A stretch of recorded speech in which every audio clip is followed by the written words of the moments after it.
Olha só, um vídeo de um pastor cristão condenando a prática de troca de casais, o famoso swing, viralizou e gerou muita discussão. Hoje a gente vai um pouco além da polêmica para analisar a estrutura desse argumento. Sabe, como é que uma perspectiva religiosa constrói sua posição sobre um tema tão moderno? Vamos mergulhar nos pontos-chave para entender isso direito.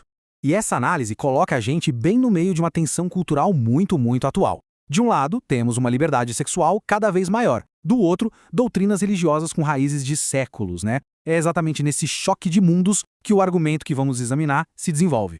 Bom, para a gente conseguir entender qualquer argumento, o primeiro passo é sempre saber do que exatamente se está falando, certo? E neste caso, é fundamental a gente usar a definição de swing que a própria fonte, o próprio vídeo, nos apresenta, porque é a partir daí que todo o resto do raciocínio é construído. Então, a fonte define swing, ou troca de casais, de um jeito bem direto. É basicamente o seguinte: parceiros num relacionamento sério que concordam, que consentem em ter experiências sexuais com outras pessoas. Muitas vezes isso rola com a troca de parceiros com outro casal, tudo ali no mesmo ambiente. Mas a argumentação não fica só no campo moral, naquela coisa abstrata, sabe? Para dar mais peso à mensagem, o vídeo tenta mostrar que essa não é uma prática isolada, mas sim um problema, entre aspas, que estaria crescendo muito na sociedade. E para isso eles usam números. Vamos dar uma olhada.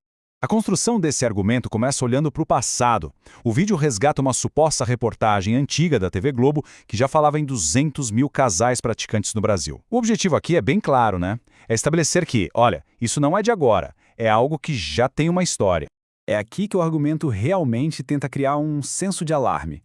O vídeo apresenta um dado, de 2015, afirmando que impressionantes 28% dos brasileiros estariam envolvidos na prática. Pensa bem, se esse número for real, o swing deixaria de ser uma coisa de nicho para se tornar algo super comum. Certo. Então, uma vez que o problema foi definido e dimensionado, o argumento muda de foco e vai para sua base principal, a Bíblia. É nesse momento que a condenação deixa de ser só social e se torna teológica. O pilar de toda a argumentação é aquele conceito bíblico de uma só carne. O vídeo usa essa passagem para dizer o seguinte: o casamento funde duas pessoas em uma única entidade. E por essa lógica, essa entidade única não pode ser dividida, não pode ser compartilhada com mais ninguém. E para reforçar esse ponto, eles usam uma analogia que, teologicamente, é muito poderosa. A união do casamento é comparada à relação exclusiva entre Cristo e sua única noiva, a Igreja. Essa comparação não só defende a monogamia, como a eleva a um patamar de pacto sagrado, divino.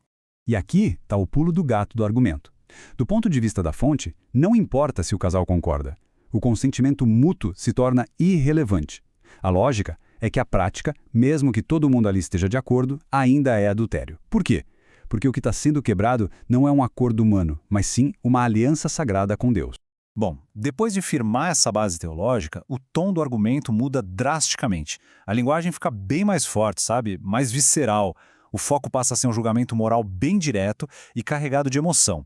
O vídeo realmente não economiza nas palavras para expressar sua condenação. Termos como obra do diabo e orgia nojenta são usados. E o argumento culmina naquela imagem super forte de que a prática fede nas narinas de Deus.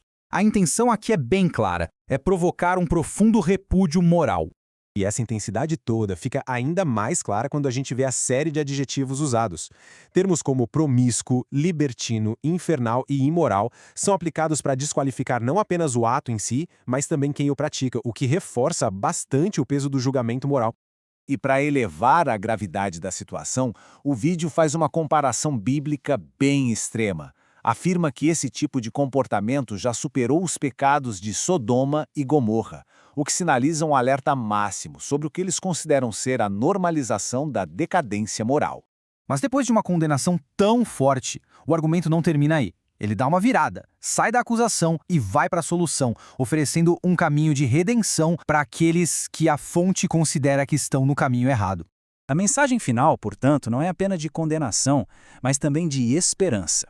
Usando esta citação bíblica, a fonte promete perdão e misericórdia, mas sob duas condições bem claras: confessar o pecado e abandonar a prática. E esse caminho para a redenção é apresentado como um processo de 3 passos. Primeiro, confessar o ato. Segundo, abandonar a prática de forma definitiva. E, por fim, na perspectiva da fonte, aceitar Jesus como o único caminho para uma nova vida. No fim das contas, a análise desta fonte nos deixa com uma questão fundamental, que vai muito além desse vídeo específico, né? Algo que ecoa em muitas discussões culturais hoje em dia, como textos antigos devem ser interpretados e aplicados às complexidades dos relacionamentos modernos. A resposta para isso, bom, continua sendo um campo de intenso debate.